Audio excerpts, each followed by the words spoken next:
1984, por George Orwell, parte 61.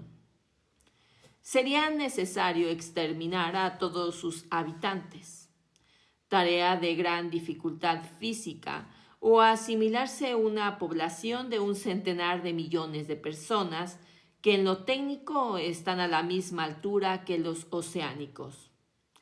El problema es el mismo para todos los superestados, siendo absolutamente imprescindible que su estructura no entre en contacto con extranjeros, excepto en reducidas proporciones, con prisioneros de guerra y esclavos de color.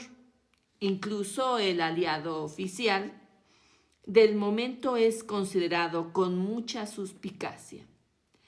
El ciudadano medio de Oceanía nunca ve a un ciudadano de Eurasia ni de Asia Oriental, aparte de los prisioneros, y se le prohíbe que aprenda lenguas extranjeras. Si se le permitiera entrar en relación con extranjeros, descubriría que son criaturas iguales a él en lo esencial y que casi todo lo que se le ha dicho sobre ellos es una sarta de mentiras. Se rompería así el mundo cerrado y en que vive y quizá desaparecieran el miedo, el odio y la rigidez fanática en que se basa su moral. Se admite, por tanto, en los 3 estados que por mucho que cambien de manos Persia, Egipto, Java o Ceilán, las fronteras principales nunca podrán ser cruzadas más que por las bombas.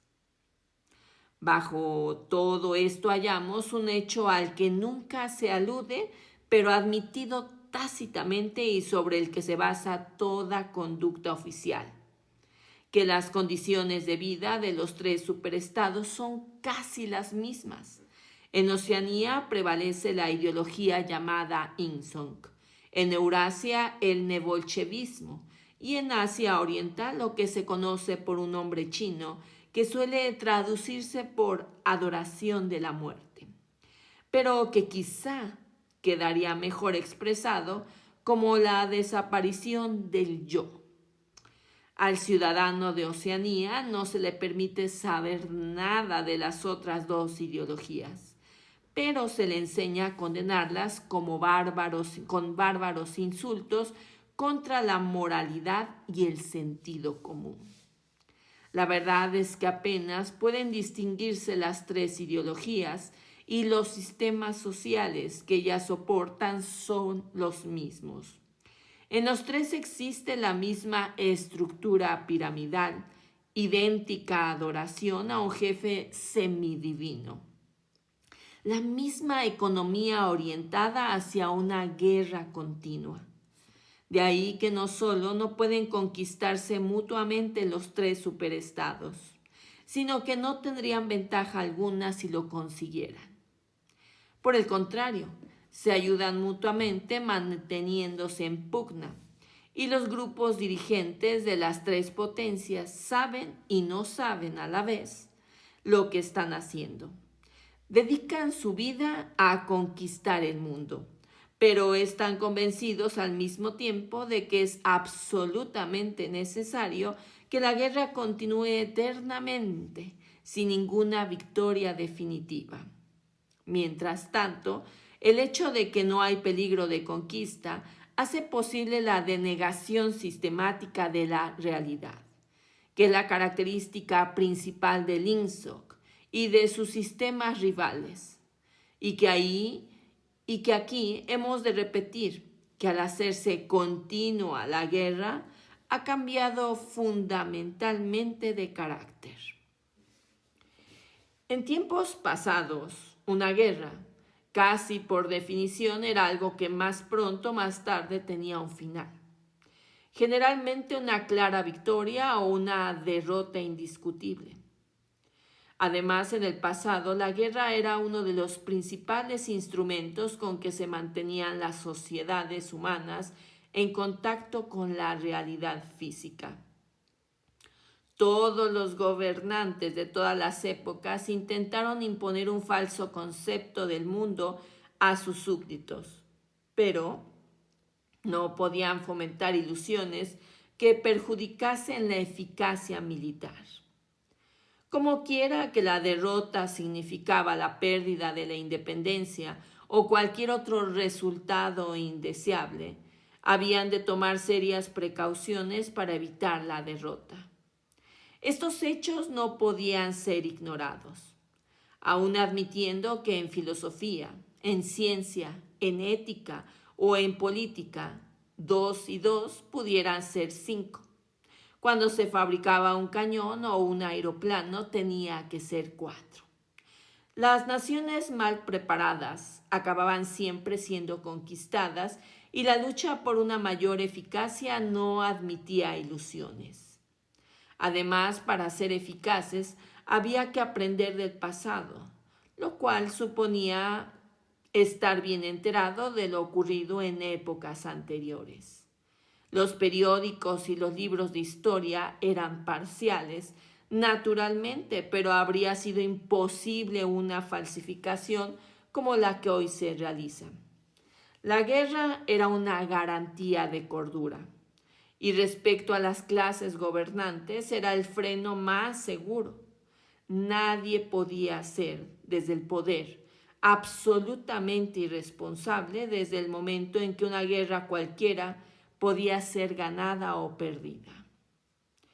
Pero cuando una guerra se hace continua, deja de ser peligrosa porque desaparece toda necesidad militar. El progreso técnico puede cesar y los hechos más palpables pueden ser negados o descartados como cosas sin importancia. Lo único eficaz en Oceanía es la policía del pensamiento. Como cada uno de los 3 superestados es inconquistable. Cada uno de ellos es, por tanto, un mundo separado dentro del cual puede ser practicada con toda tranquilidad cualquier perversión mental. La realidad solo ejerce su presión sobre las necesidades de la vida cotidiana. La necesidad de comer y de beber, de vestirse y tener un techo, de no beber venenos ni caerse por las ventanas. Entre la vida y la muerte y entre el placer físico y el dolor físico sigue habiendo una distinción, pero eso es todo. Cortados todos los contactos con el mundo exterior y con el pasado, el ciudadano de Oceanía es como un hombre en el espacio interestelar, que no tiene manera de saber por dónde se va hacia arriba y por dónde hacia abajo. Los gobernantes de un estado como este son absolutos, como pudieran serlo los faraones o los césares. Se ven obligados a evitar que su gente se muera de hambre en cantidades excesivas y han de mantenerse al mismo nivel de baja técnica militar que sus rivales. Pero, una vez conseguido ese mínimo, pueden retorcer y deformar la realidad, dándole la forma que se le antoje. Por tanto, la guerra de ahora, comparada con las antiguas, es una impostura. Se podría comparar esto a las luchas entre ciertos rumiantes cuyos cuernos están colocados de tal manera que no pueden herirse. Pero, aunque es una impostura, no deja de tener sentido. Sirve para consumir el sobrante de bienes y ayuda a conservar la atmósfera mental imprescindible para una sociedad jerarquizada. Como se ve, la guerra es ya solo un asunto de política interna.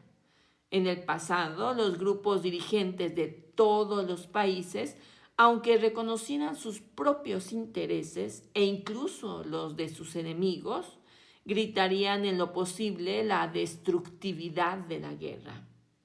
En definitiva, luchaban unos contra otros y el vencedor aplastaba al vencido. En nuestros días no luchan unos contra otros, sino cada grupo dirigente contra sus propios súbditos, y el objeto